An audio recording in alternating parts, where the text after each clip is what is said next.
kasih saya ucapkan kepada Bapak anggota DPR RI Tengku Rifki Arsah yang mana telah mempunyai perhatian terhadap pemberantasan COVID-19 khususnya di wilayah kerja kami Kecamatan Lawi Sumur, dan telah banyak melakukan penyemprotan maupun pembagian APD, masker untuk pengunjung, baik kepada staf-staf yang ada di puskesmas kami.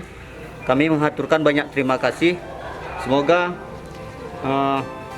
pandemi ini dapat cepat berlalu dengan adanya perhatian, contohnya dari Bapak anggota DPR RI Tengku Rifki Arsah yang telah berkesempatan ataupun meluangkan pikiran maupun